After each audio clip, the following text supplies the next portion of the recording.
logika ayah long yang rumit kayak Pak Sunarto sama kayak Unang. Rumit ya. Kalau dipahami ya, bahwa janji Allah itu kan kepada orang-orang Islam yang beriman dan beramal soleh, bukan perorangan tetapi dalam bentuk majlis. Majlis yang terdiri dari orang-orang Islam yang beriman dan beramal soleh. Kemudian mereka berdoa meminta kepada Allah agar dikirimkan seorang khalifah. Maka Allah akan menepati janjinya. Tetapi ketika di dalam majelis itu ternyata bukan orang-orang yang beriman dan beramal soleh, maka Allah tidak akan menepati janjinya. Bisa dipahami nggak tuh? Sudahlah ayah long, beat saja. Ayah long ini sudah mulai memperolok-olokkan utusan Allah. Ya, karena beliau itu datang jauh sebelum kita lahir. Bahkan ayah dan kakek kita pun belum ada waktu itu. Indonesia belum merdeka. Bayangin tahun 1888. Ya. Nah, jadi oleh karena itu bukti yang dibawa oleh Hadrat Mirza Ghulam Ahmad itu yang utama adalah wahyu mandat Allah untuk menerima beat. Karena Rasulullah SAW memerintahkan agar umat Islam membaiat Imam Al-Mahdi ketika dia datang, walaupun harus merangkak di atas salju. Bayangin kalau merangkak di atas salju itu kan licin tuh, bagaimana tuh? Susah artinya kan ya untuk bisa beriman itu. Apalagi sambil bercanda. Sudahlah ayah long, beat saja. Ayah long ini sudah mulai memperolok-olokkan utusan Allah. Ya, karena beliau itu datang jauh sebelum kita lahir. Bahkan ayah dan kakek kita pun belum ada waktu itu. Indonesia belum merdeka. Bayangin tahun 1888. Ya. Nah, jadi oleh karena itu bukti yang dibawa oleh Hadrat Mirza Ghulam Ahmad itu yang utama adalah wahyu mandat Allah untuk menerima beat. Karena Rasulullah SAW memerintahkan agar umat Islam membaiat Imam Al-Mahdi ketika dia datang, walaupun harus merangkak di atas salju. Bayangin kalau merangkak di atas salju itu kan licin tuh, bagaimana tuh? Susah artinya kan ya untuk bisa beriman itu. Apalagi sambil bercanda. Salatnya Rasulullah Shallallahu Alaihi Wasallam tercatat di dalam hadis-hadis sahih seperti Sahih Bukhari, Sahih Muslim, Sunan Ibnu Majah, Sunan Abu Daud, Sunan At-Tirmizi, Sunan Nasai. Ya. Kemudian sholat seperti Rasulullah itu dipraktekkan hanya pada jamaah muslimin Ahmadiyah internasional. Secara berjamaah ya. Karena imamnya jamaah muslimin Ahmadiyah Indonesia internasional itu mengikuti sunnah Nabi Muhammad SAW dan sunnah Khulafa'i Rasyidin Al-Mahdi ya. Ya, betul ini hadis yang saya sebutkan tadi. A'udzubillahi minasyaitonirrajim. Taraktu fikum amroini lan tadilu ma tamassaktum bihima kitabullah wa sunnata rasulihi. Itu hadis riwayat Imam Malik di dalam Muwatta dan Imam Al-Baihaqi ya. Itu hadis sahih. Dan itu dua perkara yang jika berpegang teguh pada keduanya maka kita tidak akan tersesat, yaitu kitabullah Al-Quran dan sunnah Rasulih. Ya. Kemudian hadis yang dibacakan ini Buya Razi ini itu juga tidak apa-apa. Cuman di sini memahaminya bagaimana gitu kan. Inna tariku fikum saqalain lan tadilu ma tamassaktum bihima abada. Kitabullah wa itrati wa ahlul baiti, kan gitu. Jadi di sini bedanya kitabullah dan Al-Quran itu ya, kitabullah dan keluargaku ya, itrahku ya, keturunanku, tentu yang dari jalur ibu-ibu nih. Kalau itrah zuriat ya, zuriat bisa ibu-ibu bisa bapak-bapak. Kemudian wa ahlul baiti. Nah, ahlul bait ini harus dipahami bahwa ahlul bait itu bukan keluarga, tapi lebih kepada orang-orang yang beriman dan bertakwa atau beramal soleh. Itu adanya di surah Al-Ahzab ayat 3 dan 32 dan 33. Di sana yang diseru adalah istri-istri Rasulullah SAW. Tetapi di dalam hadis disebutkan juga ahlul bait itu Ali, Fatimah, Hasan, Husain, dan juga satu lagi tuh Salman ya, yang disebutkan khusus dalam hadis.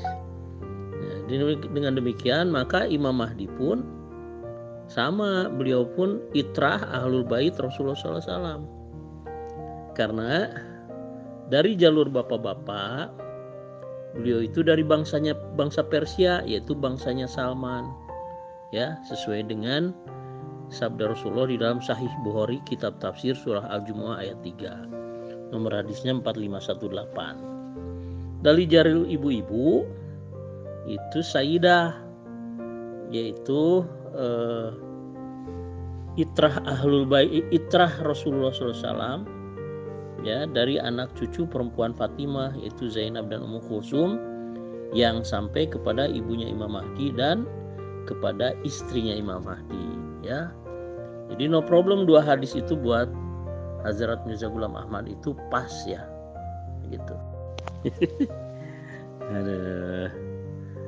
Pedoman utama umat Islam itu menurut Rasulullah SAW yang tercatat di dalam hadis Imam Malik dan Imam Al-Baihaqi. Ingat ya, hadis yang mencatatnya Imam Malik dan Imam Al-Baihaqi. Tapi yang dicatat itu sabda Rasulullah SAW. Rasulullah SAW bersabda bahwa kutinggalkan dua perkara yang jika kalian berpegang teguh padanya maka kalian tidak akan tersesat untuk selamanya, yaitu kitabullah wa sunnata rasulihi. Nah, kitabullah itu kan Al-Quran, sunnah Rasulnya itu adalah tercatat di dalam hadis ya. Nah itu Pak, jadi Imam Malik dan Imam Al-Baihaqi itu hanya mencatat hadis saja gitu. Makanya yang saya kejar matannya ya, matan hadis atau kontennya. Pak Haji, coba dipahami apa pertanyaan saya, lalu dijawab kalau sudah dipaham. Jangan main asal jawab aja Pak Haji. Kemunculan Imam Mahdi, Imam Zaman, Imam pemberi petunjuk, Imam yang mendapat petunjuk, fungsinya apa Pak Haji? Hadis-hadis itu nggak berlaku lagi Pak Haji kalau udah munculnya Imam Mahdi. Ngerti dah Pak Haji? Dan hadis itu sangat lemah.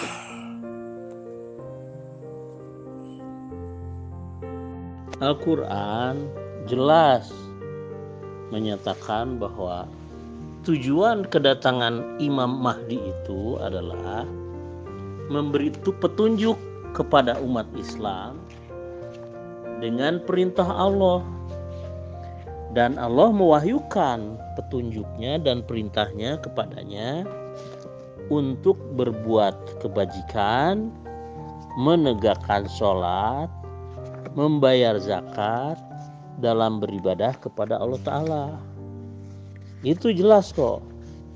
Pertanyaannya kan, apakah Imam Mahdi itu untuk menyatukan semua umat manusia? Ya. Kalau mereka itu, semua manusia itu beriman dan beramal soleh kepada Allah Ta'ala dan kepada Hazrat Mirza Ghulam Ahmad, maka pasti mereka bersatu. Tetapi Al-Quran menyatakan begini, ya, jika engkau mengikuti kebanyakan orang di bumi, mereka akan menyesatkan engkau dari jalan Allah. Tiada lain yang mereka ikuti melainkan prasangka, dan mereka tiada lain kecuali berdusta.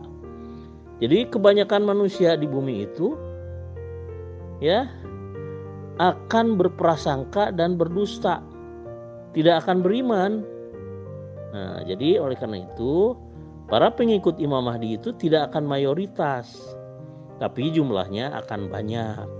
Dan sekarang sudah terbukti, sudah tersebar ke seluruh penjuru dunia, sudah ada berkembang di 5 benua, dan telah diterima baik di 220 negara di berbagai pelosok dunia itu, ya. Selesaikan dulu Pak Haji, selesaikan dulu, tuntaskan dulu. Kalau bahas tentang hadis, kita selesaikan dulu. Gimana derajat hadis itu? Al-Quran dan Sunnahku. Tolong disebutkan siapa-siapa yang meriwayatkan hadis tersebut, siapa-siapa perawinya, mantannya gimana, biar jelas Pak Haji. Berpegang teguh kepada Al-Quran dan Sunnah Rasulullah, ya. Nah, Al-Quran jelas ya, itu nggak usah dibahas. Sedangkan Sunnah adalah adat kebiasaan Rasulullah. Apa itu?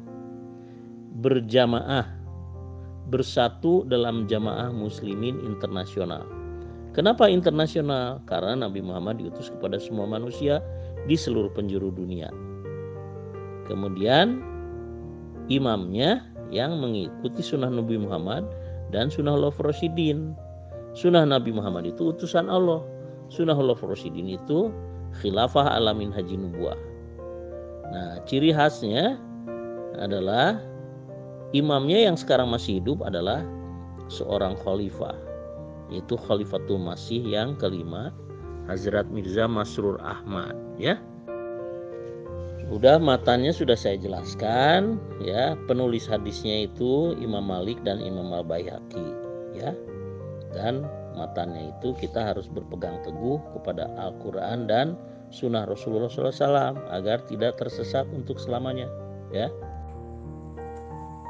Pak Haji yang saya tanya lain, Pak Haji jawab lain, ya kan?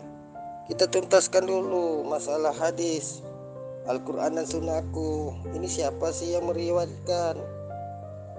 Siapa sih yang perawinya? Jelaskan dulu satu persatu Pak Haji, jangan lari kemana-mana dulu. Jelaskan siapa perawinya, mereka itu mengambil dari mana? Sudah saya jawab itu di atas, ya. Jangan menuduh macam-macam ke saya itu. Saya udah on track kok. Cuman Ayah Long aja agak tell me kayak Pak Narto.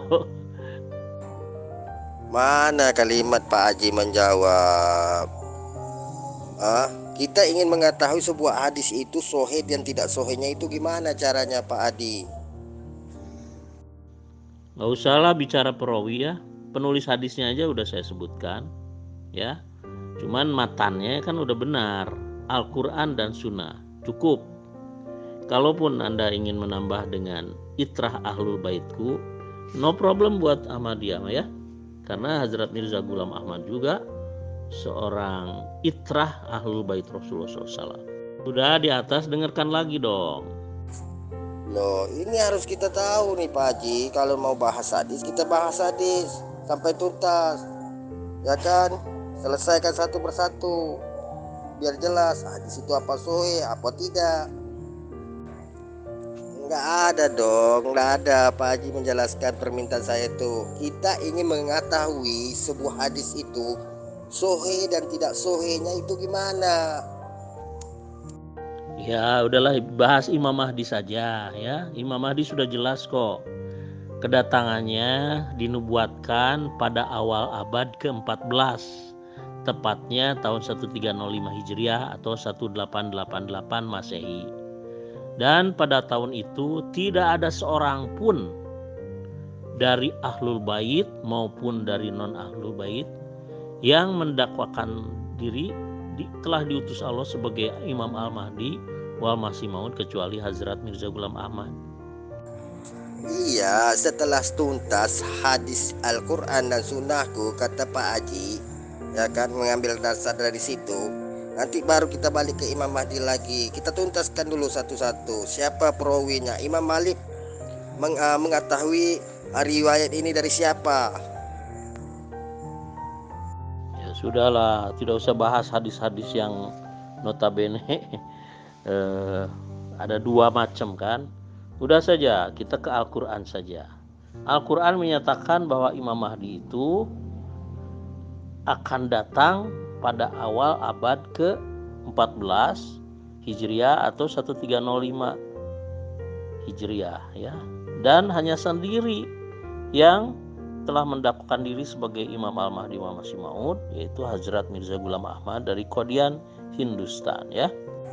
Kenapa Pak Haji takut untuk membahas hadis tersebut? Kenapa? Jadi pertanyaan saya, kenapa sih? Apa sih masalah tentang hadis Al-Quran dan Sunnahku sehingga Pak Haji tidak bisa menyebut perawi-perawinya? Kata punya Pak Haji, hadis ini diriwayatkan oleh Imam Malik. Imam Malik mengambil dari riwayat siapa? Ini kita tuntaskan dulu Pak Haji. Tidak takut. Itu dua-duanya udah disepakati kok. No problem buat saya atau no problem buat Ahmadiyah.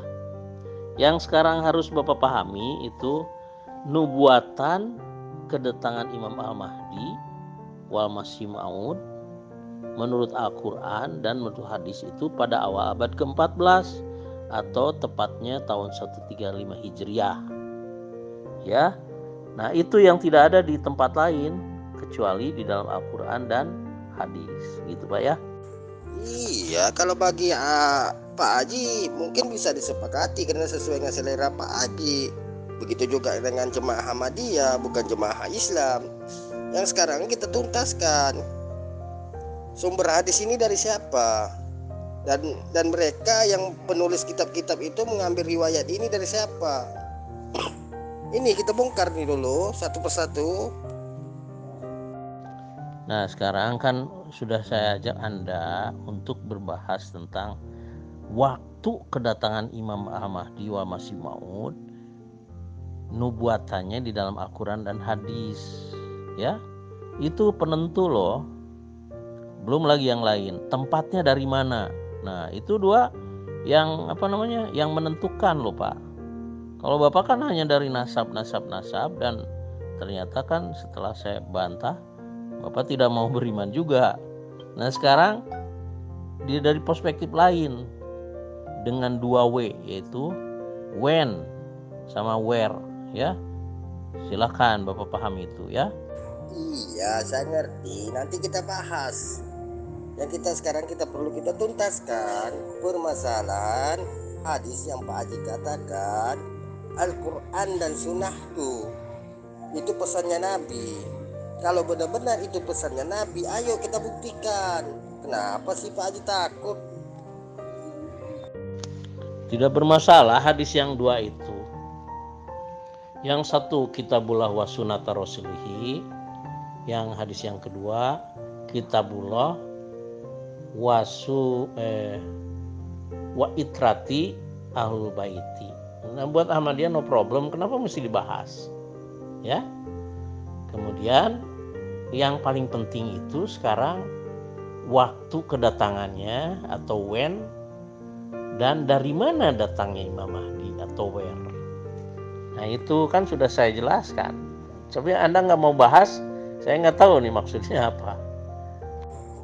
Loh, selesaikan dulu Pak satu-satu Pak Haji. Ini kan menyangkut masalahnya sabda Rasulullah. Agar biar kita tahu apakah ini benar-benar sabdanya Rasulullah. Ya kan? Kita bahaskan dulu.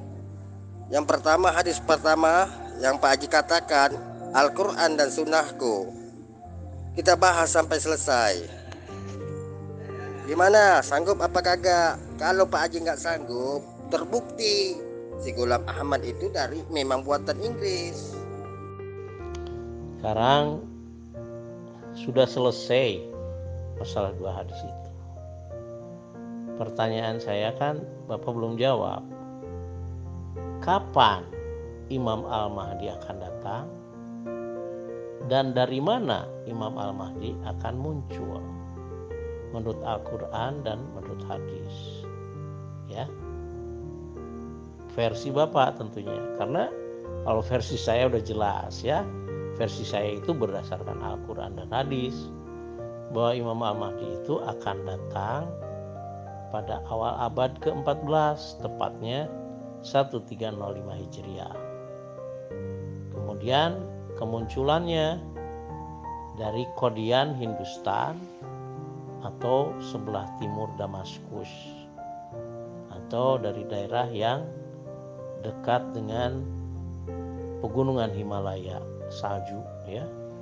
Nah, itu tertuju semuanya kepada Hazrat Mirza Ghulam Ahmad dengan membawa al-bainah, bukti nyata, yaitu ribuan wahyu beliau terima, termasuk wahyu mandat Allah untuk menerima baiat.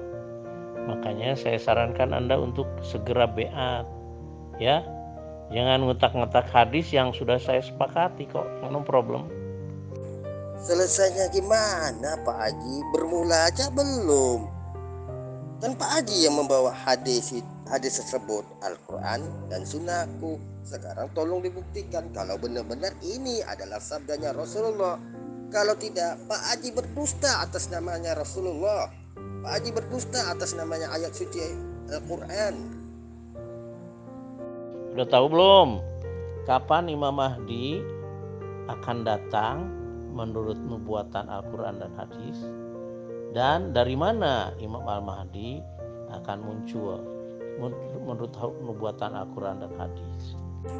Kalau masalah kemunculan Imam Mahdi itu insya Allah, baik itu dari dalil Al-Qurannya dan baik itu dalil menurut hadis, banyak menyampaikan para ulama terdahulu. Nah, masalah sekarang ini kita tuntaskan dulu. Benar nggak Rasulullah itu pernah bersabda, Al-Quran dan Sunnahku itu benar nggak kira-kira wasiatnya Rasulullah itu kepada umatnya tuh? Loh, ini yang saya pertanyakan sama Pak Haji. Ayo kita bongkar satu persatu. Yang meriwayatkan siapa? Perawinya siapa? Sudah tuntas Pak, hadis itu sudah tuntas. Bapak hanya perspektif Bapak itu hanya dari nasab doang kok. Ya, itu sudah saya jelaskan dan Bapak tidak mau paham. Makanya sudahlah, nggak usah dibahas itu. Karena tidak akan selesai gitu. Baru akan selesai jika Bapak membahas tentang kapan waktunya Imam Mahdi, dari mana munculnya Imam Mahdi.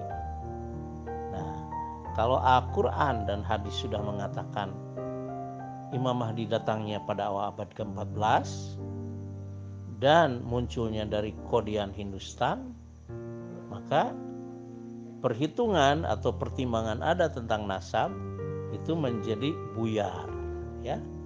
Karena yang benar adalah dari Ahlul Bait, Itrah dari jalur ibu-ibu dan dari jalur bapaknya bangsa Persia. Nah, itu yang Bapak susah menerima kenyataan itu. Padahal kalau Bapak menerima ya, seharusnya Bapak itu sudah baiat ya. Iya Pak Haji, kalau masalah silsilah nasabnya nanti kita bahas. Yang sekarang kita tuntaskan permasalahan hadis ini. Yang kata Pak Haji itu Rasulullah pernah bersabda bahwa Al-Quran dan Sunnahku. Lo buktikan loh kalau benar-benar ini perkataannya Rasulullah. Jangan berdusta loh Pak Haji. Kalau benar-benar si Gulam Ahmad itu seorang Imam Mahdi yang diutus Allah, maka Pak Haji bisa membuktikan. Kalau seandainya Pak Haji tidak bisa membuktikan, pasti buatan Inggris. Ini aja udah salah Pak Haji. Coba sebutkan tanggal lahir mereka nih, yang para ulama yang Pak Haji sebutkan nama-nama mereka itu. Sebutkan. Jangan main asal sebut aja Pak Haji. Mikir dulu dong Pak Haji. Nah udah, kalau nasab udah saya jelaskan. Dengan ilmu genealogi, ya, zuriyah. Nah, zuriyah Nabi itu ada dari nasab, ada dari asobat. Nah, kalau yang 12 imam Syiah itu nasabnya itu bukan ke Rasulullah tapi ke Ali bin Abu Thalib. Tapi zuriatnya zuriat Rasulullah gitu. Sedangkan Imam Mahdi juga zuriat Rasulullah tapi berdasarkan asobat, yaitu anak cucu perempuan Fatimah yang sampai kepada ibu dan istrinya Imam Al-Mahdi wal Masih Maud.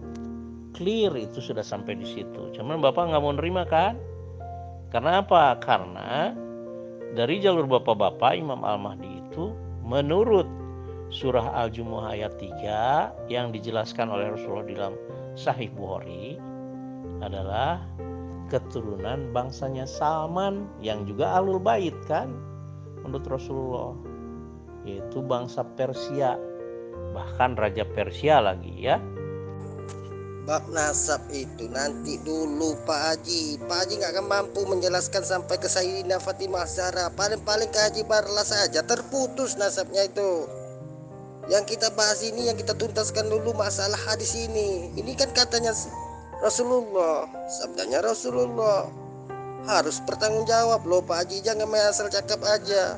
Makanya kita buktikan kalau ini memang benar-benar perkataan Rasulullah. Sudahlah, nasab itu kalau 12 imam itu ke Ali bin Abu Thalib ya. Ingat, sampai Ali bin Abu Thalib saja. Karena kalau ke atasnya semua juga ada ke Nabi Ibrahim. Nah, kalau Imam Mahdi itu dari jalur ibu-ibu ya.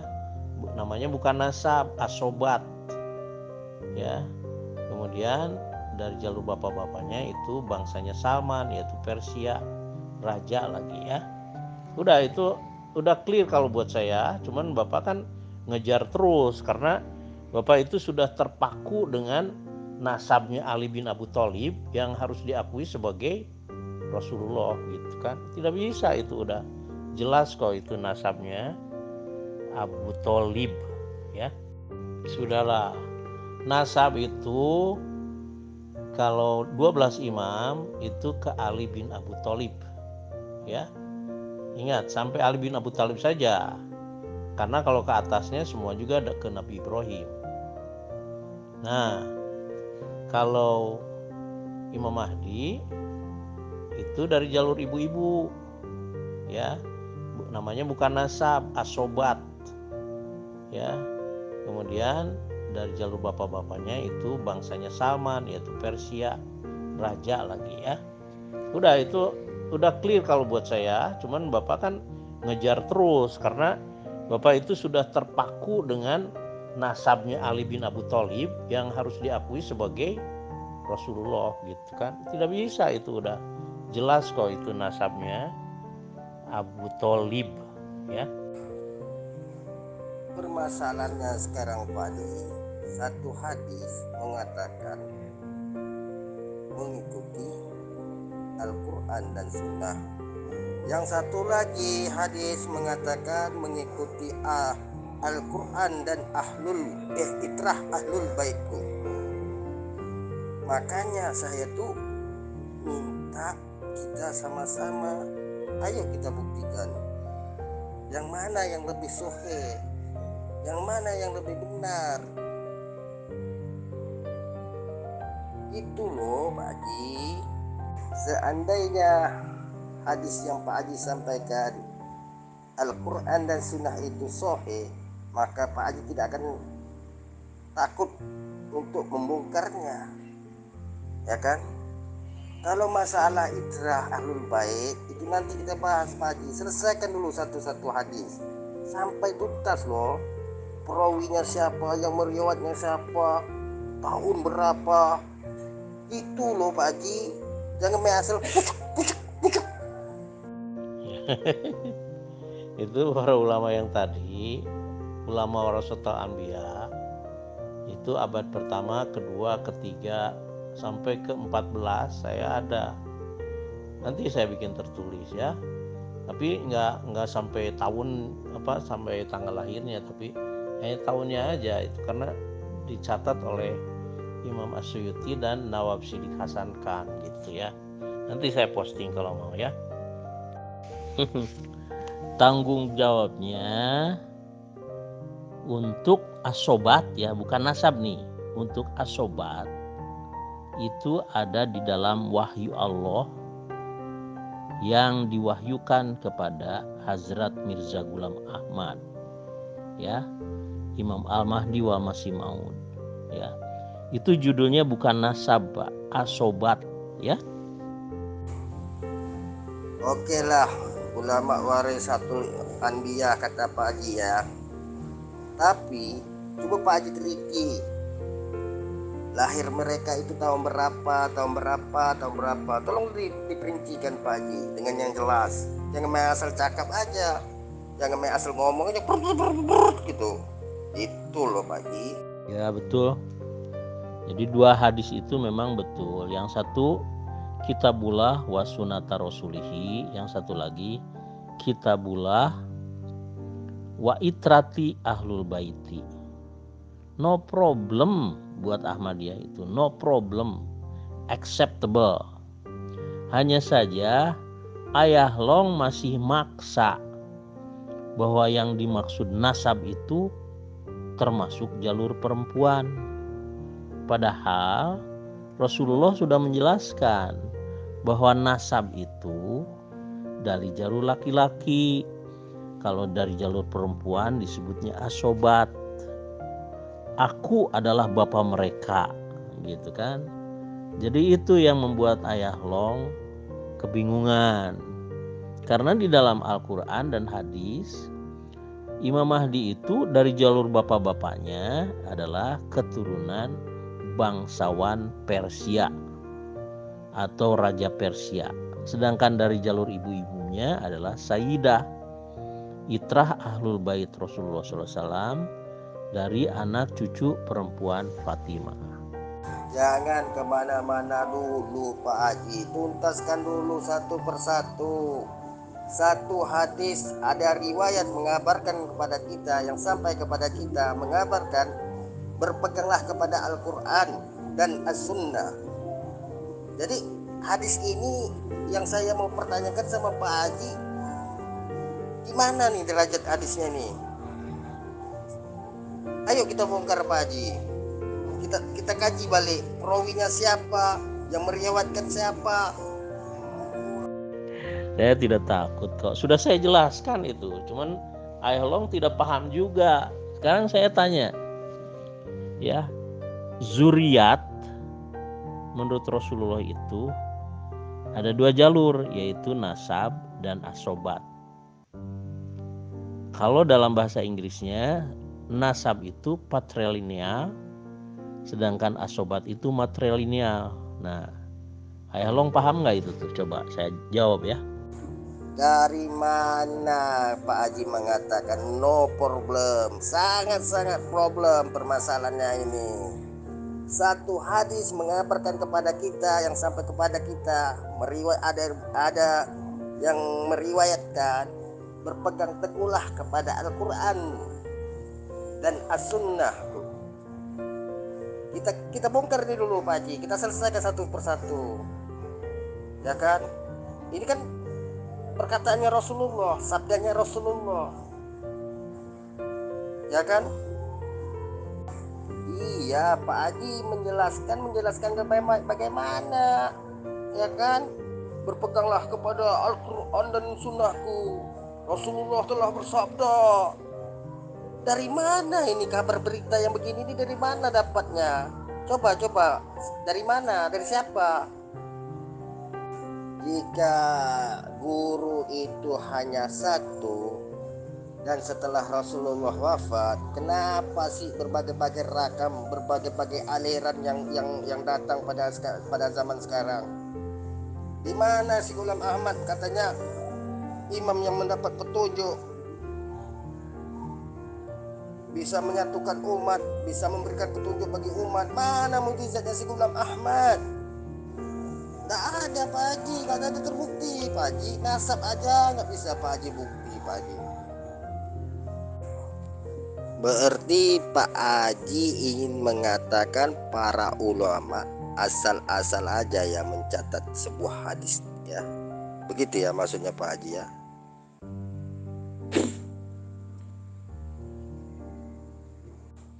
Kalau saya Pak Haji, insya Allah Pak Haji, saya bisa buktikan Pak Haji, 12 khalifah itu bernasabkan kepada Sayyidina Fatimah Az-Zahra. Sedangkan Pak Haji tidak bisa membuktikan si Ghulam Ahmad bernasabkan kepada siapa. Hanya sebatas ke Haji Barlas ya kan. Ya benar Pak Haji, karena saya punya prinsip Pak Haji. Kalau membahas sesuatu itu Pak Haji, kalau sebelum tuntas saya tidak akan berubah ke topik yang lain. Harap dimaklumkan Pak Haji. Kebiasaan Pak Haji, sering belum selesai ini Pak Haji sudah pindah ke sini. Belum selesai ayat ini sudah pindah ke ayat ini. Belum selesai ayat ini sudah masuk ke hadis. Jadi diselesaikan dulu Pak Haji satu persatu. Gitu deh. Betul, tapi prinsipnya prinsip yang semacam apa ya, tidak mau memahami. Saya katakan ya, menurut ilmu genealogi gitu kan, zuriat itu ada dua jalur. Jalur bapak-bapak disebut patrilineal atau nasab. Jalur ibu-ibu disebut matrilineal, disebut asobat gitu ya. Paham nggak itu tuh? Makanya saya itu Pak Haji, kalau membahas sesuatu selesaikan dulu, baru bahas topik yang lain. Mau bahas tentang nasab, mau bahas tentang asoba, atau membahas apa aja, tapi diselesaikan dulu satu persatu. Ini loh, ini perkataan Rasulullah. Hati-hati loh, menyampaikan sesuatu itu harus hati-hati. Ini perkataan Rasulullah. Kelak kita akan dipertanggungjawabkan Pak Haji. Makanya Allah memberikan kita akal. Kenapa? Supaya kita berpikir. Makanya saya tanya sama Pak Haji, berpeganglah kepada Al-Quran dan Sunnahku. Kata Pak Haji kan begitu, menurut hadis Pak Haji yang Pak Haji fahami. Saya tanyakan, itu riwayatnya dari siapa? Kita sampai sekarang kita tahu itu hadis ini yang membawa, yang mencatatkan itu siapa?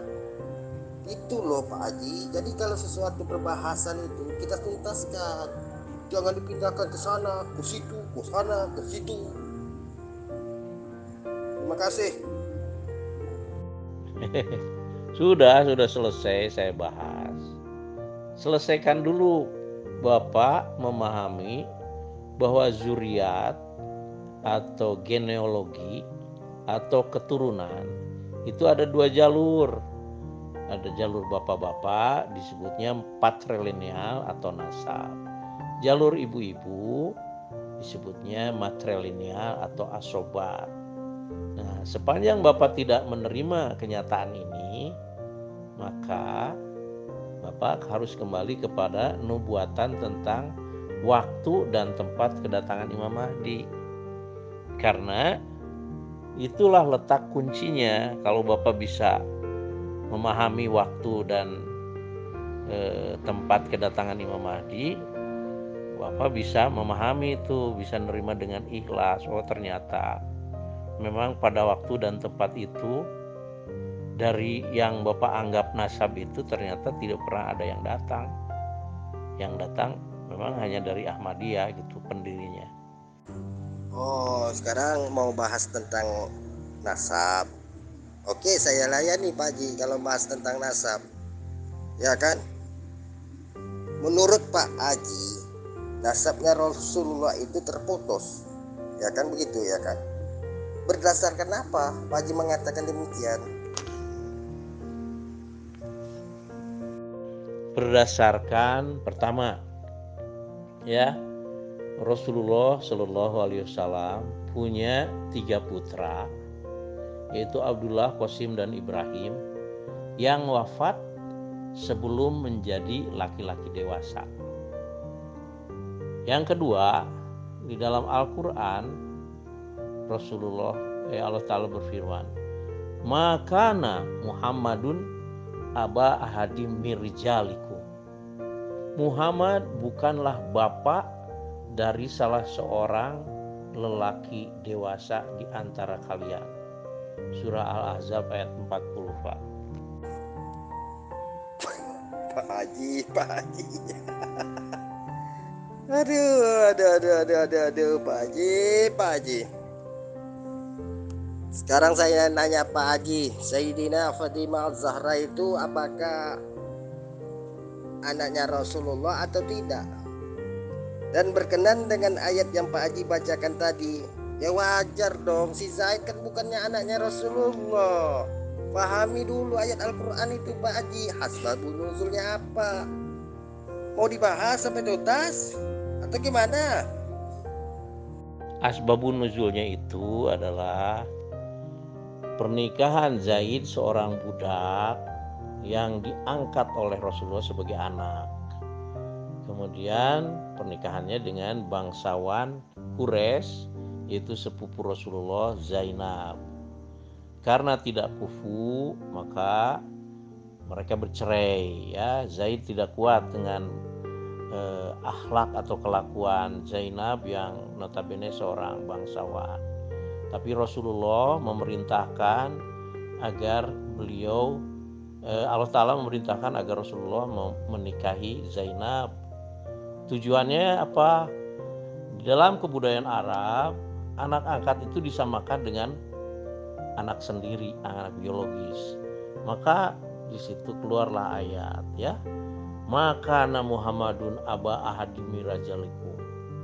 Jadi Rasulullah itu bukan bapaknya Zaid, dan juga bukan bapaknya Habaib, bukan bapaknya Ali, Hasan, Husain, dan seterusnya.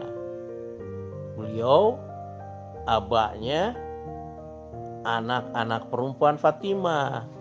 Jadi anak dari asobatnya Fatimah, kan gitu. Itu kan ada hadisnya di At-Tabrani. Nah, jadi itu clear kan? Ya pasti dong, si Zaid kan tidak ada kaitannya dengan Rasulullah Pak Haji. Berpikir dengan sehat loh. Logika Pak Haji itu dijalankan, akal itu difungsikan Pak Haji. Beda sama Sayyidina Fatimah Az-Zahra. Ya beda dong sama Hasan dan Husain. Aduh Pak Haji, Pak Haji. Sayyidina Fatimah Az-Zahra itu apakah bukan zuriatnya Nabi Pak Haji? Saya tanya sekali lagi Pak Haji, Sayyidah Fatimah Az-Zahra itu apakah bukan zuriatnya Nabi? Gimana Pak Haji, pernyataan Pak Haji tidak bertanggung jawab atas ucapan Pak Haji mengatakan Rasulullah tidak ada zuriat.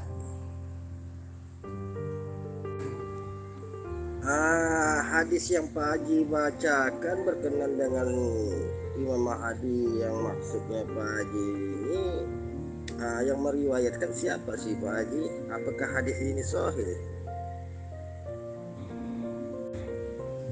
Ya, bagaimana tali Allah itu diarahkan kepada si Gulam Ahmad, sedangkan si Gulam Ahmad aja silsilah keturunan hanya sampai ke Haji Barlas.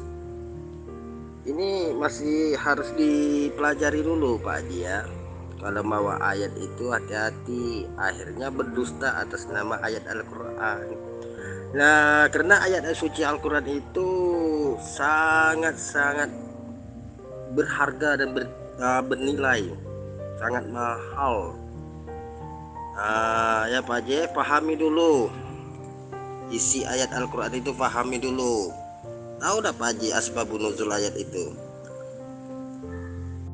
Jika tali Allah itu pasti nggak terputus, baik dari sanad keilmuannya ataupun dari sisilah keturunannya.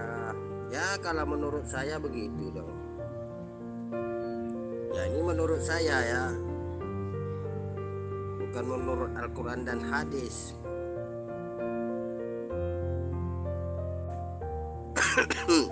Masa khalifahnya hanya cuma 4 Pak Haji?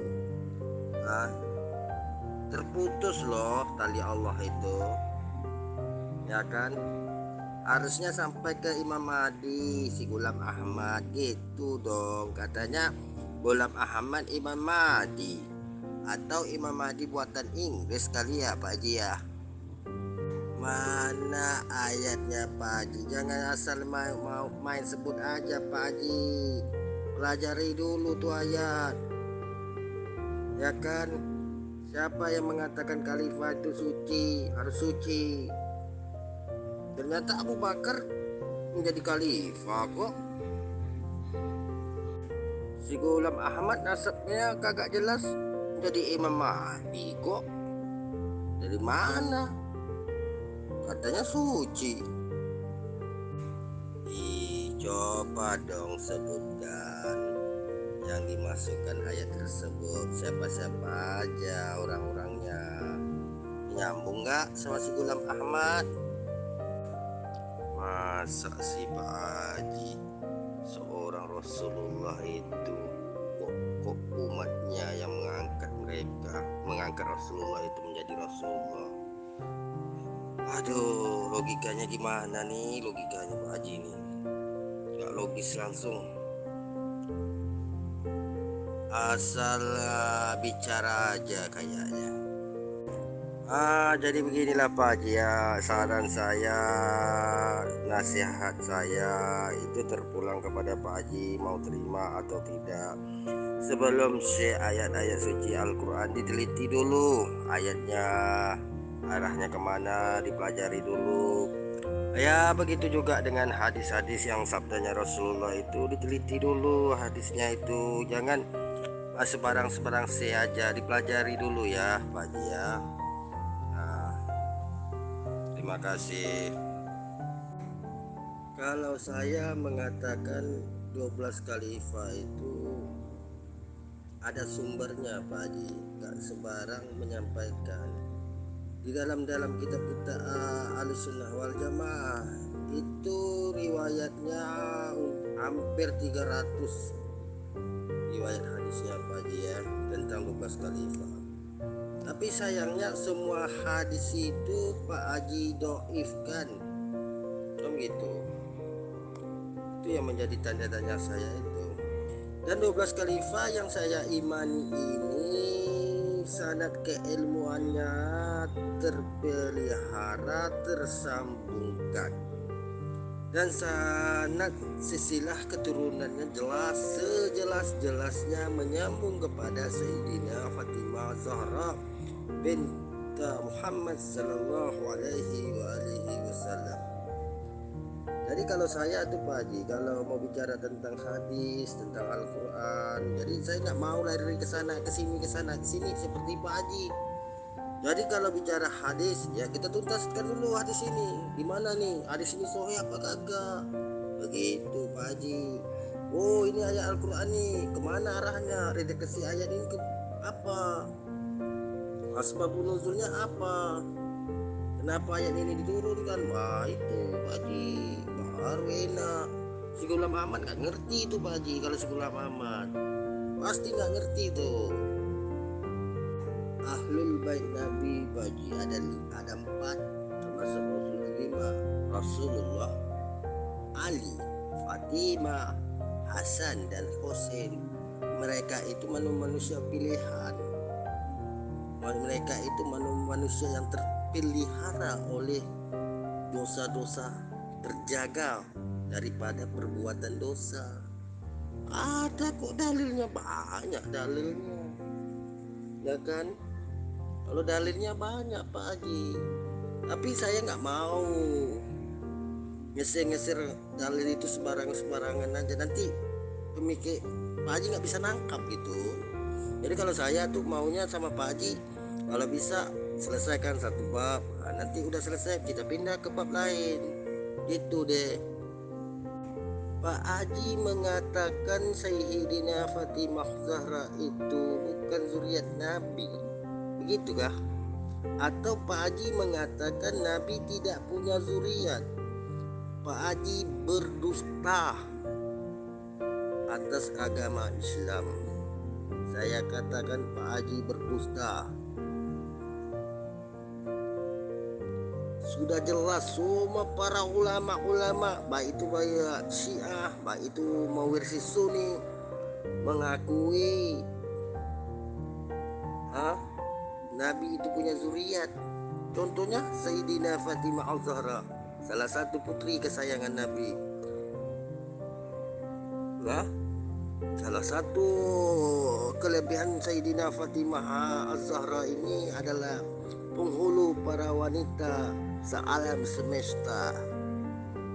Beliau ini orang hebat loh Pak Haji, terpelihara dari dosa, dari perbuatan yang tidak baik, terjaga. Makanya beliau ini manusia pilihan gitu loh Pak Haji. Mau dibahas kita bahas.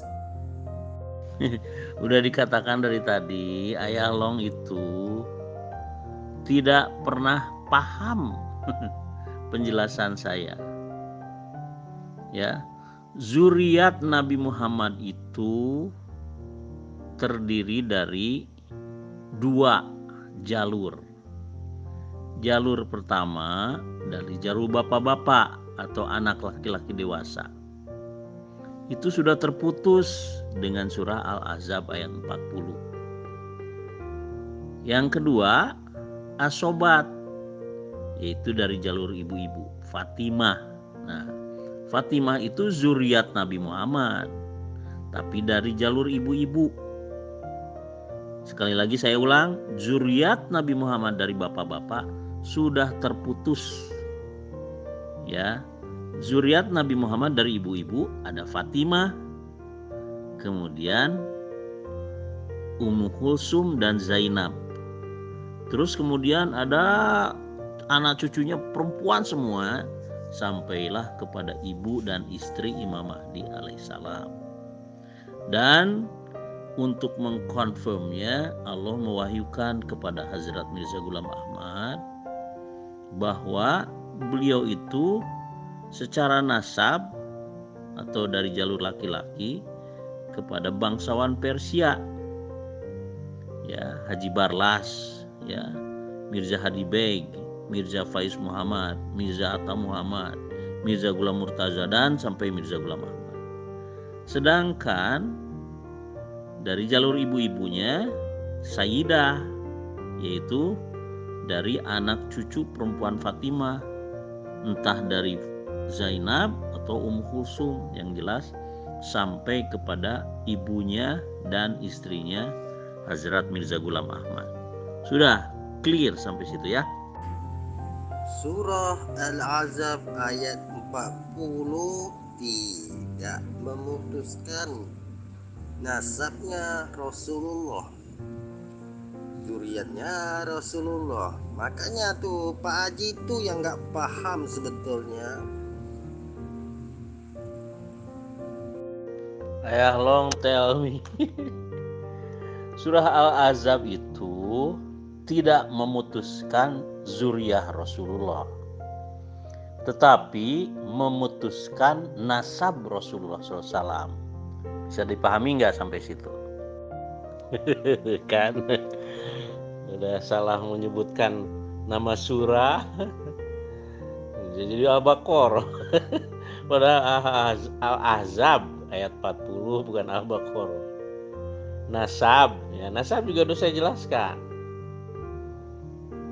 Nasab itu adalah zuriat, ya, Rasulullah dari jalur bapak-bapak.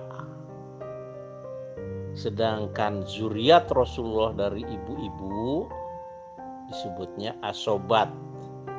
Nah, itulah dari Fatimah punya anak dari Ali itu Zainab dan Ummu Kulsum.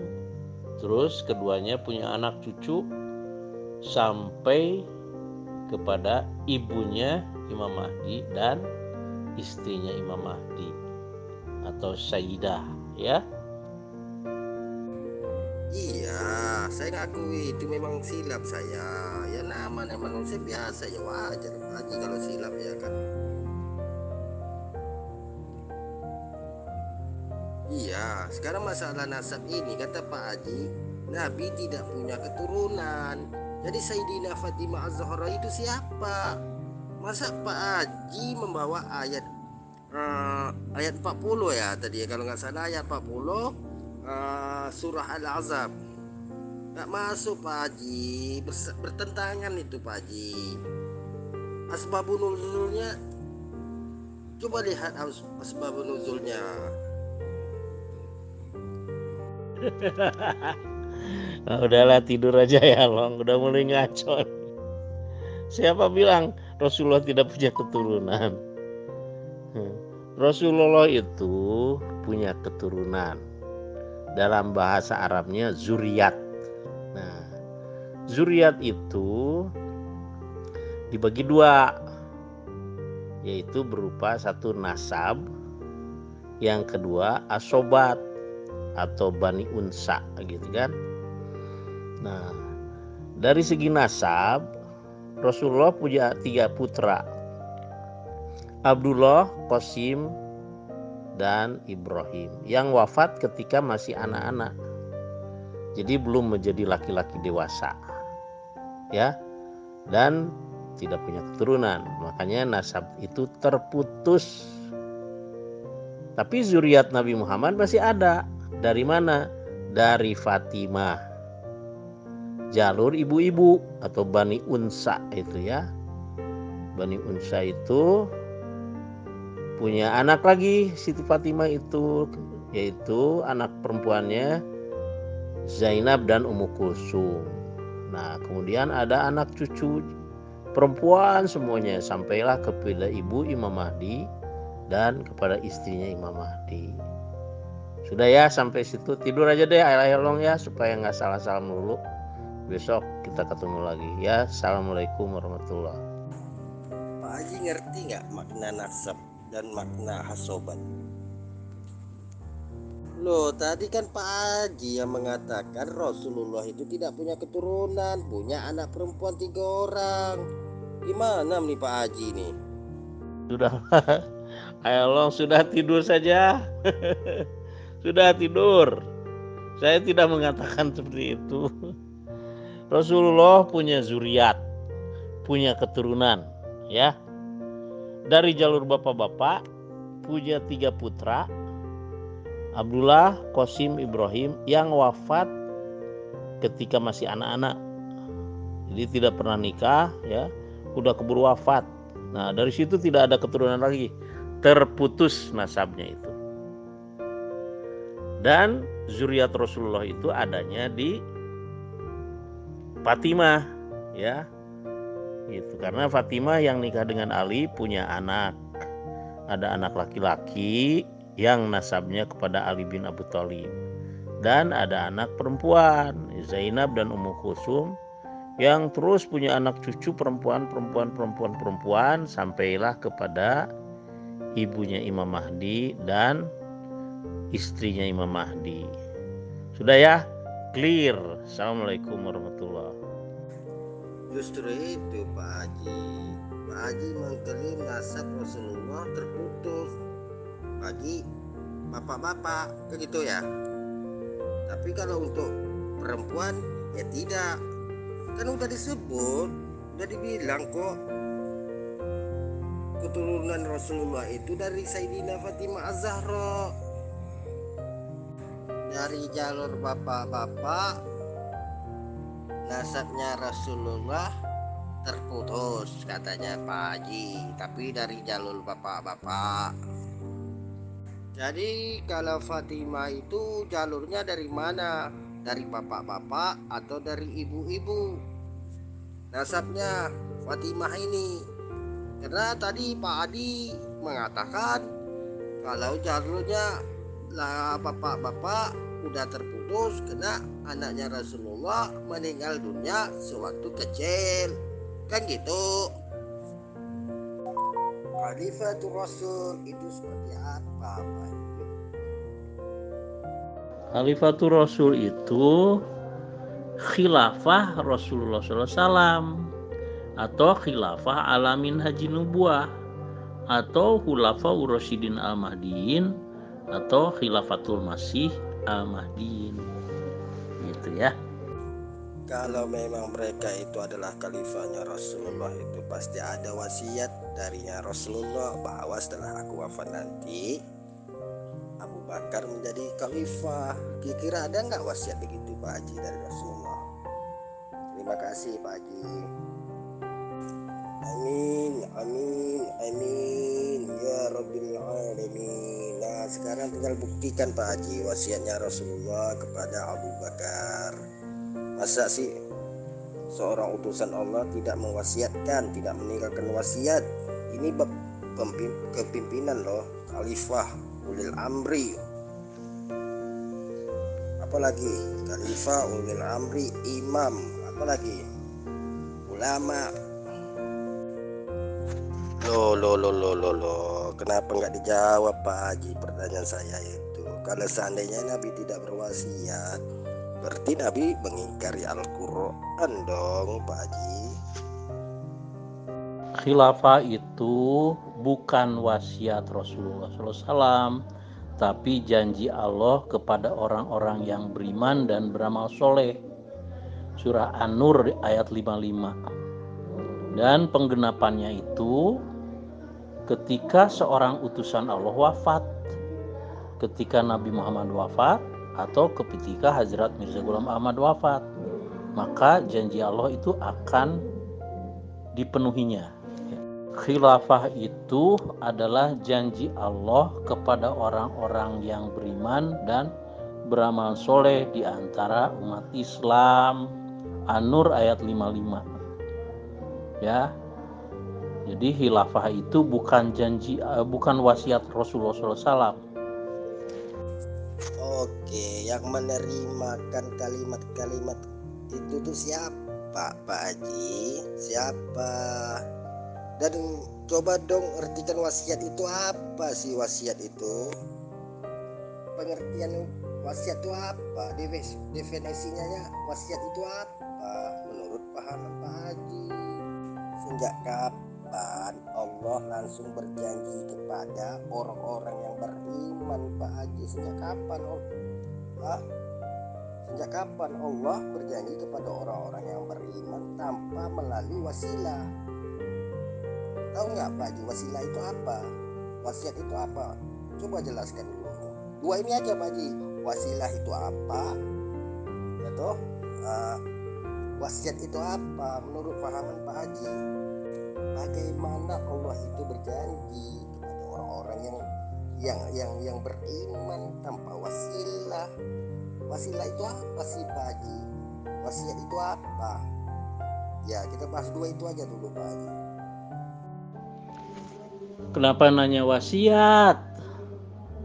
Yang saya jelaskan itu adalah khilafah, karena topiknya khilafah. Khilafah itu bukan wasiat Nabi, karena khilafah itu adalah janji Allah kepada orang-orang yang beriman di antara umat Islam dan beramal soleh, bahwa dia pasti akan menjadikan bagi mereka khilafah di bumi. Sejak An-Nur diwahyukan kepada Nabi Muhammad SAW dan berlaku ketika seorang utusan Allah wafat. Ya. Menurut Pak Haji, khilafah itu apa sih artinya? Khilafah.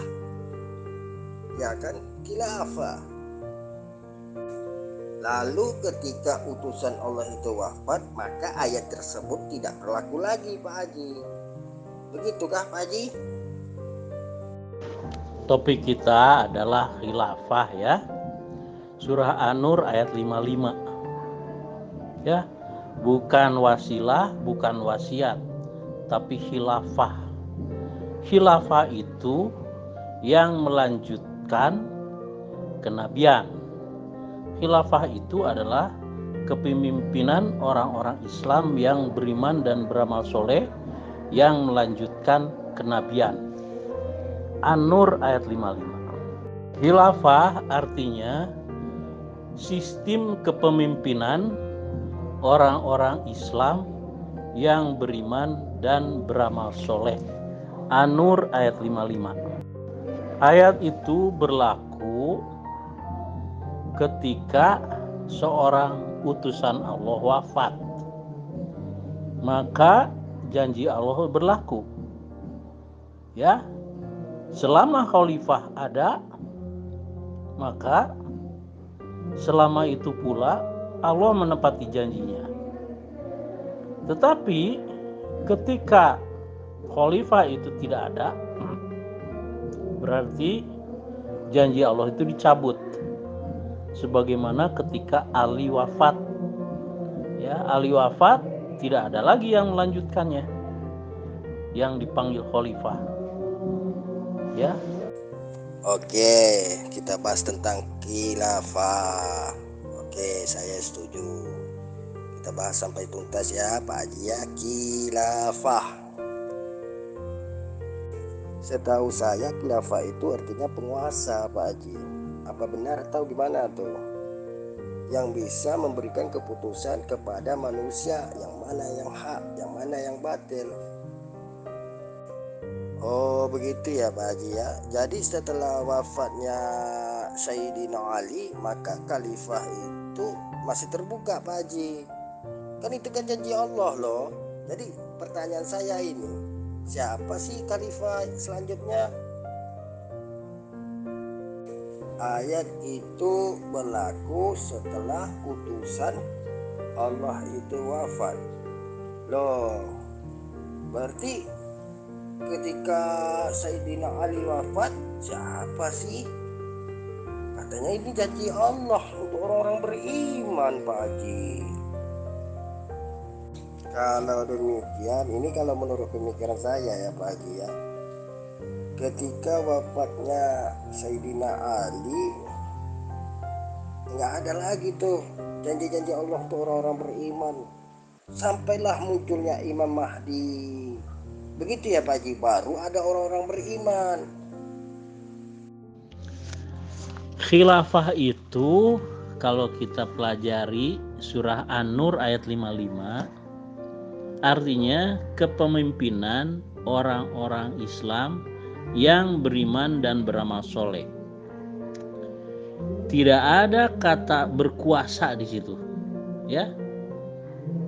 Kalaupun itu dikatakan berkuasa sebagai khilafah ya, maka kekuasaan itu dalam hal agama, karena itu adalah janji Allah kepada orang-orang Islam yang beriman dan beramal soleh. Coba baca surah An-Nur. Adakah di dalamnya satu kata dalam bahasa Arab yang artinya berkuasa? Ketika Ali wafat, janji Allah itu tetap berlaku sampai munculnya Imam Mahdi. Tetapi karena Allah tidak menjadikan seorang khalifah pun gitu selama 13 abad, artinya Allah masih menganggap bahwa umat Islam itu tidak termasuk orang-orang Islam yang beriman dan beramal soleh. Nah, tetapi di situ ada peluang gitu kan. Peluangnya sifatnya regional, tidak internasional. Kenapa? Rasulullah pun bersabda bahwa pada permulaan 100 tahun Allah akan membangkitkan seorang mujadid. Ya, itu dalam rangka pemeliharaan pemahaman Al-Quran. Datanglah mujadid, dan selama 13 abad itu mujadid semua. Dan abad ke-14 itu Mujaddid Azam, yaitu Imam Mahdi wa Masih Maud Hazrat Mirza Ghulam Ahmad, ya. Ya, janji Allah berlaku ketika atau setelah seorang utusan Allah wafat, ya. Kemudian maka Allah akan menjadikan, pasti itu ya, kalau Allah menganggapnya beriman dan beramal soleh, pasti akan menjadikan bagi mereka khilafah. Nah, khilafah itu artinya setiap khalifah wafat digantikan dengan khalifah lagi, ya. Misalnya Abu Bakar wafat sebagai khalifah Rasulullah yang pertama, kemudian Allah menggantikannya dengan khalifah, yaitu Umar. Umar wafat, Allah menggantikannya dengan Utsman sebagai khalifah ketiga. Utsman wafat, Allah menggantikannya dengan Ali bin Abi Thalib. Nah, tetapi karena Utsman dan Utsman dibunuh oleh umat Islam, maka khilafah itu dicabut, sehingga Hasan pun tidak termasuk khalifah, walaupun untuk sementara menggantikan kedudukan Ali, tapi bukan sebagai khalifah. Begitu pula karena beliau menyerahkannya kepada Muawiyah, dan Muawiyah juga disebutnya bukan khalifah tapi raja. Ya, umat Islam boleh saja mengatakan khalifah Muawiyah, tapi Rasulullah mengatakan dia bukan khalifah. Ya.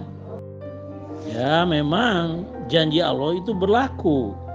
Tetapi ketika Allah tidak menjadikan khilafah setelah Ali wafat, itu kan lamanya 13 abad. Artinya Allah tidak mengakui umat Islam pada waktu itu sebagai orang-orang yang beriman dan beramal soleh, karena selama itu tidak ada khilafah. Tetapi sebagai gantinya Allah membangkitkan pada permulaan setiap abad seorang mujaddid. Nah, jadi adanya di dalam surah mujaddid itu adanya di hadis Sunan Abu Daud. Innallaha yub'atsu lihadhil ummati ala ra'si kulli mi'ata sanatin ma yujadidulaha dinaha. Man yujadidulaha dinaha.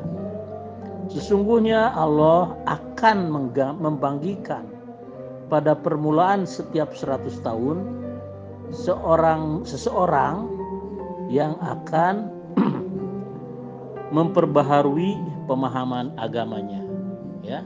Sunan Abu Daud dan Mishkat itu ada. Bukan berkuasa, Pak Haji, penguasa yang menentukan yang mana yang hak dan yang mana yang batil, mana yang benar dan yang mana yang salah untuk manusia-manusia yang ada di muka bumi ini. Ini gimana sih? Pelan-pelan Pak Haji. Tadi kan Pak Haji mengatakan itu adalah janji Allah untuk orang-orang yang beriman. Loh, kok berbalik arah Pak Haji? Loh, ini kan masalahnya nih janji Allah Pak Haji untuk orang-orang beriman. Kalau kita lihat urutannya sejak khalifah pertama, sudah itu ada diganti khalifah kedua, ada diganti khalifah ketiga, ada diganti khalifah keempat. Pertanyaannya khalifah kelima ini kenapa? Ada apa? Berarti Allah tidak menunaikan janjinya Pak Haji. Sedangkan di situ di ayat tadi An-Nur 55 Allah berjanji kepada orang-orang yang beriman. Gimana tuh Pak Haji? Pak Haji jangan bikin ketawa deh.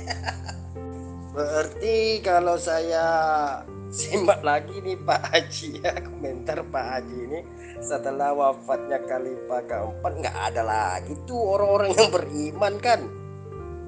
Gitu ya Pak Haji ya.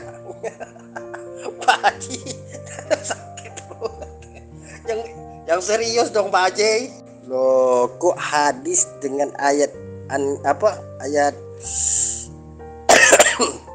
Al-Quran kok saling bertentangan Pak Haji? Gimana toh Pak Haji? Yang serius dong, yang serius. Kalau kita membahas ayat An-Nur 55, kita bahas dulu sampai tuntas.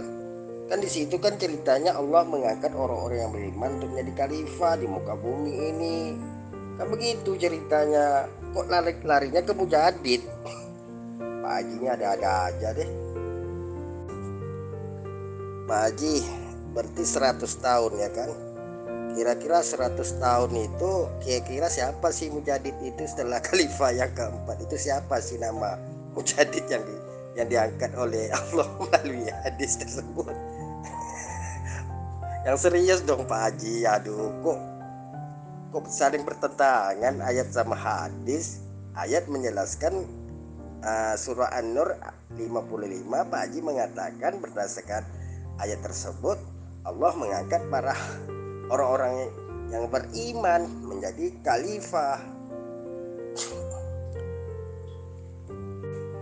Oke lah, kalau 100 tahun itu kita hitung dari mana setelah wafatnya khalifah keempat Pak Haji?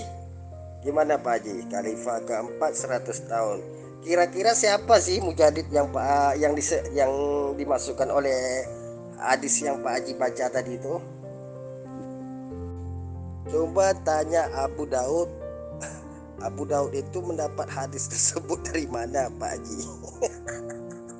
Aduh Pak Haji. Mungkin kata yang tepat adalah ayat itu mulai bekerja setelah seorang utusan Allah wafat. Ya.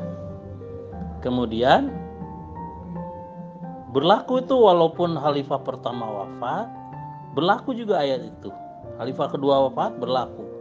Ketiga dan keempat wafat berlaku juga. Ya. Karena itu berlakunya setelah seorang utusan Allah wafat. Ya, penguasa itu dalam hal ini yang dimaksud dalam An-Nur adalah penguasanya bukan penguasa politik, tapi penguasa dalam hal keagamaan atau agama Islam.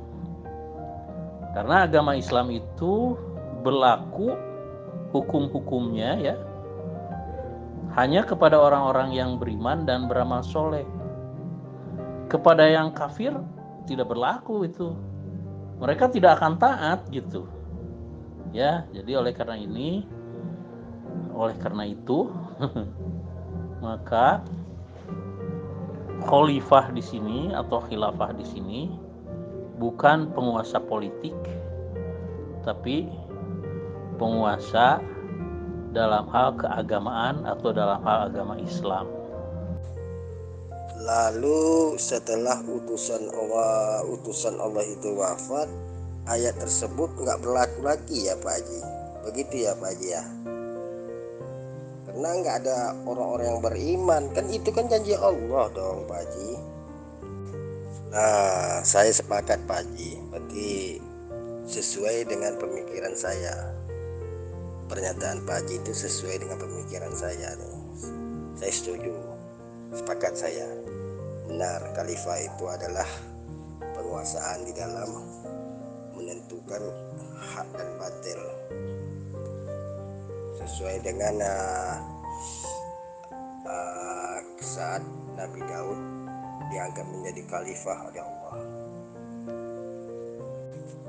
Oke, siap. Oke, mantap Pak Haji.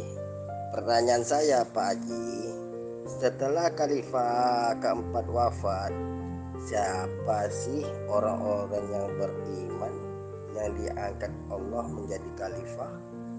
Nah, itu aja Pak Haji jawab ya. Apanya yang nggak jelas? Ya, surah An-Nur itu mulai berjalan setelah seorang utusan Allah wafat.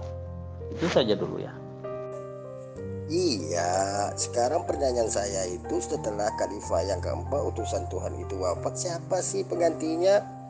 Kan Pak Haji kan mengambil dasar ayat An-Nur 55. Pak Haji, kita tuntaskan ya ayat An-Nur 55. Ayat An-Nur loh. Surah An-Nur ayat 55 sampai tuntas. Setelah wafatnya Ali, ya, Khalifah keempat kan Ali. Setelah wafatnya Ali, maka pada pandangan Allah, ya, tidak ada seorang pun di antara umat Islam yang beriman dan beramal soleh. Karena yang beriman dan beramal soleh itu harus bersatu dalam jamaah muslimin dan imamahnya mengikuti sunnah Nabi Muhammad dan sunnah Khulafaur Rasyidin. Ya, kalau perorangan itu artinya masih bercerai-berai, dan Allah melarang umat Islam bercerai-berai. Ya, berapa lama itu? Selama 13 abad itu. Wah, mulai ngantuk nih. Ayah Long, dengarkan baik-baik ya. Dan Allah telah berjanji kepada orang-orang yang beriman di antara kalian dan beramal soleh, bahwa Dia pasti dan pasti akan menjadikan bagi mereka khilafah di bumi. Ya. Ingat, janji Allah itu berlaku setelah seorang utusan Allah wafat. Ya. Kalau Allah tidak menepati janjinya, maka berarti umat Islam itu tidak ada seorang pun yang beriman dan beramal soleh. Dengan kata lain, kalau Allah tidak mengangkat atau tidak memilih, tidak menjadikan seorang khalifah pun, ya, di antara mereka, maka artinya Allah menganggap umat Islam itu tidak beriman dan tidak beramal soleh. Tetapi ketika Allah menjadikan bagi mereka khilafah, ya, maka Allah menganggap mereka itu beriman dan beramal soleh. Paham nggak ya kira-kira? Oh, jadi setelah wafatnya Sayyidina Ali, yaitu Khalifah keempat, nggak ada lagi ya Pak Haji orang-orang yang beriman ya. Kalau nggak salah itu salah Sayyidina Hasan dan Sayyidina Husain masih ada kok. Apakah mereka juga tidak termasuk orang-orang yang beriman Pak Haji? Setelah Ali wafat, ya, tidak ada lagi khilafah kan, yang ada raja-raja, yaitu mulai dari Bani Umayyah, ya, Muawiyah tuh, Bani Abbasiyah, terus Turki Utsmani, ya. Nah, baru awal abad ke-14 Allah mengutus Hazrat Mirza Ghulam Ahmad sebagai Khalifatullah Al-Masih wal Mahdi. Berarti termasuk Imam Hasan dan Imam Husain ya, karena mereka waktu itu kan masih hidup loh Pak Haji. Loh, kalau begitu apa mungkin Allah itu mengingkar janji Pak Haji? Enggak kan, enggak mungkin loh, karena kan itu kan janji Allah kepada orang-orang yang beriman, kan gitu Pak Haji. Seharusnya ada loh, kan gitu utusannya. Kalau udah wafat pasti ada penggantinya. Mereka itu bukan janji-janji Allah, karena mereka itu bukan orang yang beriman. Yang kita bahas sekarang ini kan janji Allah untuk orang-orang yang beriman Pak Haji, di antara orang-orang yang beriman. Ya, janji Allah kepada orang-orang yang beriman dan beramal soleh. Ya, jadi ketika Allah menjadikan Ali sebagai khalifah Rasulullah yang keempat, kan Hasan dan Husain juga masih hidup kan. Nah, Allah menjadikan bagi mereka khilafah, yaitu Ali. Nah, tetapi setelah Ali wafat, ya, Allah mencabut khilafah itu. Karena apa? Karena dua khalifah Rasulullah, yaitu Utsman dan Ali, dibunuh oleh umat Islam sendiri. Jadi pada waktu itu Allah menganggap, mungkin ya, Allah menganggap bahwa umat Islam itu tidak layak lagi dipimpin oleh seorang khalifah. Ya, An-Nur itu janji Allah kepada orang-orang yang beriman dan beramal soleh di dalam suatu majlis, ya, majlis orang-orang yang beriman dan beramal soleh, kemudian bermusyawarah, maka dari situ Allah akan menjadikan bagi mereka seorang khalifah yang mengawali setelah seorang utusan Allah meninggal. Khilafah alamin haji nubuah disebutnya juga ya. Permasalahannya sekarang ini kan Pak Haji, ini kan janji Allah kepada orang-orang yang beriman, di antara orang-orang yang beriman kan begitu Pak Haji. Setelah wafatnya Imam Ali, berarti orang-orang beriman kagak ada di waktu itu. Berarti Pak Haji ingin mengatakan Imam Hasan dan Imam Husain itu tidak termasuk orang-orang yang beriman, begitukah?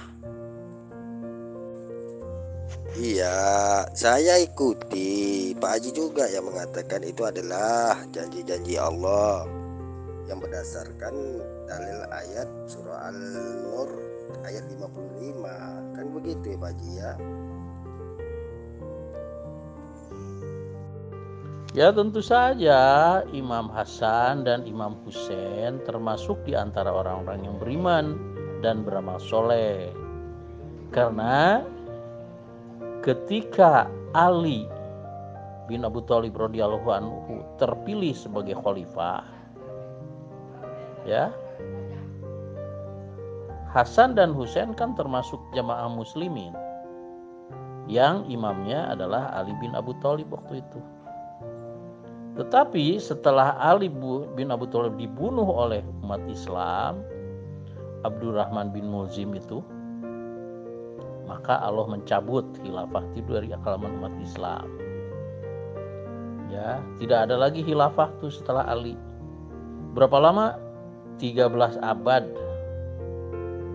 Karena abad ke-14-nya Allah mengutus Al-Mahdi wal Masih Maud, ya. Selama 13 abad menurut penjelasan dari Pak Haji, Allah mencabut janjinya. Ini loh kita bahasa kalimat berjanji ya kan. Ini kalimat janji nih. Allah berjanji ya kan kepada orang-orang yang di antara orang-orang yang beriman. Pak Haji mengatakan Imam Hasan dan Imam Husain termasuk orang-orang yang beriman. Loh, ini logikanya gimana tuh Pak Haji? Allah mencabut khilafah alamin haji nubuah. Iya, nggak baik loh prasangka kepada Allah Pak Haji. Itu Pak Haji udah prasangka kepada Allah, ya kan? Sedangkan tadi Pak Haji membawa dalil dari ayat 55 surah An-Nur bahwa Allah telah berjanji loh. Ini kalimat berjanji. Paham kan Pak Haji kalau berjanji ya kan? Gak ada istilah dicabut lagi janji. Apa mungkin janji-janji bisa dicabut Pak Haji? Bukan prasangka, itu mah sejarahnya kan begitu. Ya, dua khalifah Rasulullah yaitu Utsman dan Ali disyahidkan oleh umat Islam sendiri. Maka Allah mencabut khilafah alamin haji nubuah dari umat Islam pada zaman awal, ya. Bukan dua Pak Haji, tiga. Ketiga-tiganya itu dibunuh oleh umat Islam sendiri. Lalu dicabut itu tuh dari mana dasarnya dicabut itu? Kok salah satu ayat mengatakan Allah berjanji, lalu dalam satu ayat ada nggak ayat yang pencabutannya itu Pak Haji, bahwa Allah mencabut kembali janjinya? Kira-kira ada surah berapa tuh ya Pak Haji ya? Loh, kenapa saya mengatakan Pak Haji itu prasangka buruk kepada Allah, sedangkan Pak Haji tadi sudah mantap loh berdasarkan ayat Al-Quran yaitu surah An-Nur ayat 55, ya kan? Begitu ya Pak Haji kan, di situ Allah mengangkat khalifah, ya toh, di antara orang-orang yang beriman. Tapi setelah wafatnya Pak Imam Ali itu lama banget, berarti nggak ada yang beriman tuh Pak Haji. Lalu datanglah si Ghulam Ahmad mengaku sebagai utusan Allah. Lalu diangkat lagi, dibuka lagi apa yang telah dicabut tadi itu kan ceritanya macam cerita dongeng. aduh Rasulullah SAW bersabda, khilafah kenabianku berjalan hanya 30 tahun, ya. Kemudian Allah atau akan terjadi kerajaan-kerajaan yang menggigit dan yang sewenang-wenang atau yang diktator. Itu kan ada di hadis Musnad Ahmad, Al-Baihaqi, Mishkat, dan Sunan Abu Daud. Ya, jadi dengan demikian di satu sisi Allah mencabut khilafah itu setelah Ali wafat karena 2 khalifah bukan 3, karena yang Umar itu dibunuhnya oleh orang Majusi, ya. Kemudian Utsman dan Ali dibunuh oleh umat Islam. Maka Allah mencabut tuh khilafah dari umat Islam pada waktu itu. Tapi di sisi lain juga dinubuatkan bahwa khilafah Rasulullah itu berjalan hanya 30 tahun. Ya, itu ada di dalam hadis.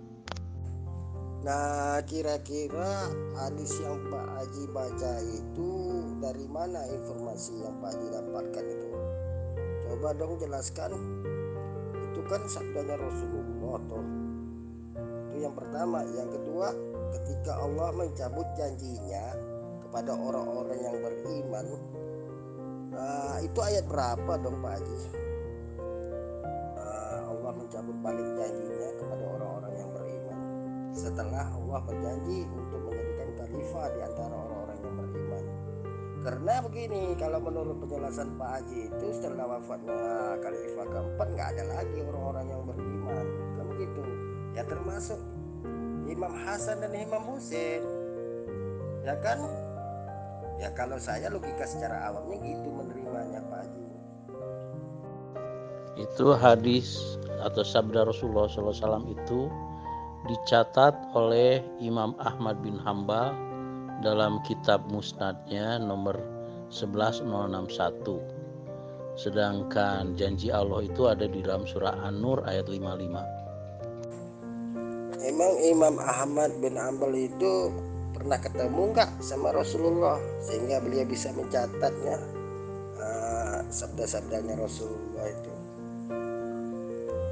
Loh, kok hadis dengan ayat saling bertentangan Pak Haji? Gimana tuh? Hadis dengan ayat Al-Quran itu tidak bertentangan, ya. Karena sabda Rasulullah yaitu ubasyirukum bil mahdi yub'atsu fi ummati itu didukung oleh wa mubasyiron bi rasuli ya'ti mim ba'di ismuhu Ahmad,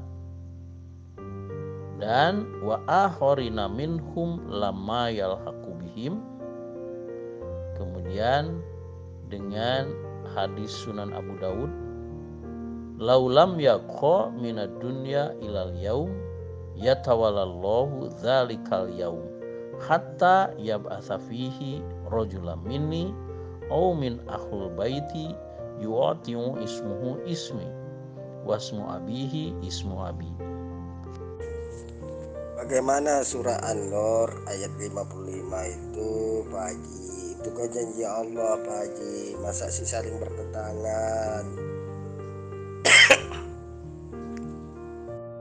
Surah An-Nur ayat 55 sekarang ini sudah tergenapi atau sedang digenapi pada jamaah muslimin Ahmadiyah Internasional lebih dari 115 tahun hingga sekarang. Dan khalifahnya yang sekarang masih hidup adalah Hazrat Mirza Masrur Ahmad Khalifatul Masih Al-Khamis, Amirul Mukminin, Imam Jamaah Muslimin Ahmadiyah Internasional, Ayadahullahu Ta'ala binasrihil aziz. Loh, tadi katanya Pak Haji, khalifahnya dicabut oleh Allah. Apa sih dalilnya menurut Al-Quran? Baik, di antara 4 khalifah itu apakah orang-orang yang beriman di antara orang yang beriman itu berdoa kepada Allah? Siapa saja sih yang berdoa itu meminta khalifah, dijadikan khalifah? Ya, orang-orang yang beriman dan beramal soleh yang di dalam majelis itu. Siapa orang-orangnya yang Pak Haji maksudkan, orang-orang yang beriman di dalam majelis itu? Orang-orang yang berada di dalam majelis pemilihan khalifah, kemudian berdoa, dan akhirnya Allah menjadikan dari antara mereka sebagai khalifah, yaitu pertama Abu Bakar, kemudian Umar, kemudian Utsman, dan terakhir Ali radhiyallahu anhuma. Itu setelah Rasulullah SAW wafat. Setelah Imam Mahdi wafat, Allah telah menjadikan Ahmad Nuruddin, Bashiruddin Mahmud Ahmad, Nasir Ahmad, Tahir Ahmad, dan Masrur Ahmad sebagai Khalifatul Masih Al-Mahdi, ya, di dalam majelis pemilihan khalifah, yang di dalam majelis itu terdiri dari orang-orang yang beriman dan beramal soleh. Si Ghulam Ahmad ketika menjadi Imam Mahdi ada majelis enggak? Dan siapa-siapa aja orang-orangnya? Tidak ada dong. Allah yang memutuskan untuk mengutus Hazrat Mirza Ghulam Ahmad sebagai Khalifatullah Al-Mahdi dengan wahyunya ketika umat Islam sedang bercerai-berai yang memprihatinkan, ya. Loh, tadi kata Pak Haji diangkat atas musyawarah, atas doa-doa orang-orang yang beriman. Sekarang berubah lagi. Gimana toh?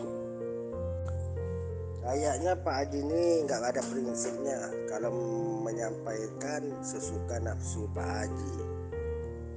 Plan. Saya ini masih mencari kalau ada yang paling benar dari Syiah imamnya. Insya Allah saya akan berbaiat Pak Haji, ya kan? Namun sayang seribu sayang, Pak Haji tidak bisa membuktikan kesuhiannya Imam Mahdi menurut keyakinan Pak Haji adalah si Ghulam Ahmad.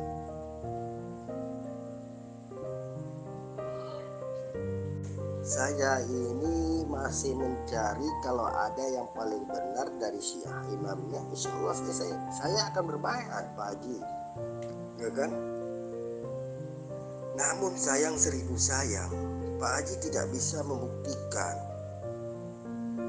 kesuhiannya Imam Mahdi menurut keyakinan Pak Haji adalah si Ghulam Ahmad.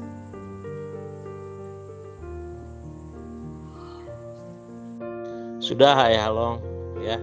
Ayah Long itu tidak mau menerima kenyataan, ya. Terus aja nasab.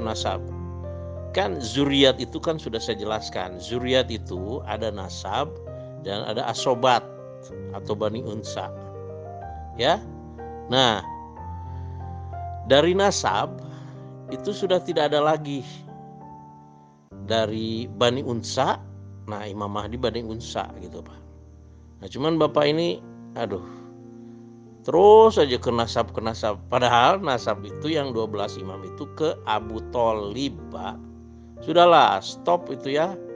Bosen saya itu bicara tentang nasab.